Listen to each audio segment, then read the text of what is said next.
നമസ്കാരം, ഞാൻ രമ്യ. ഇന്നത്തെ ഗൈഡൻസ് കാർഡ് കിട്ടിയിരിക്കുന്നത് സ്റ്റാർ മദറാണ്. ഈ കാർഡ് പറയുന്നത് ഒരേ ഒരു കാര്യമാണ്. നിങ്ങളെ എങ്ങനെയാണ് ടേക്ക് കെയർ ചെയ്യുന്നത്?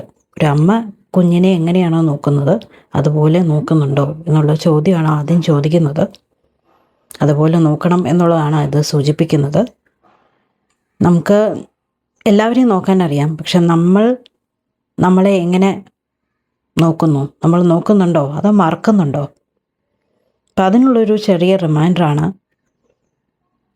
എല്ലാം നമ്മൾ തന്നെ ചുമന്ന് നടക്കേണ്ട ആവശ്യമില്ല. നിങ്ങൾ ടയേർഡാണെങ്കിൽ റെസ്റ്റ് എടുക്കുക. നിങ്ങൾക്ക് പെയിൻ ഉണ്ടെങ്കിൽ അത് അക്സെപ്റ്റ് ചെയ്യുക. നമ്മൾ തന്നെ നമ്മളെ കുറച്ച് മോശമായിട്ട് സംസാരിക്കരുത്, അല്ലെങ്കിൽ നോക്കിക്കാണരുത്. നിങ്ങൾ ബെസ്റ്റാണെന്ന് സ്വയം ചിന്തിക്കുക, അതിനനുസരിച്ച് പ്രവർത്തിക്കുക. നിങ്ങളെങ്ങനെയാണോ ഒരു കുട്ടിയെ നോക്കുന്നത് അതേപോലെ തന്നെ നമ്മളെ തന്നെ ഒരു കുട്ടിയെ പോലെ ടേക്ക് കെയർ ചെയ്യുക. നിങ്ങൾ മനസ്സിലാക്കേണ്ടത് നിങ്ങൾ സേഫാണ്, നിങ്ങൾ ലൗഡാണ്. നന്ദി, നമസ്കാരം.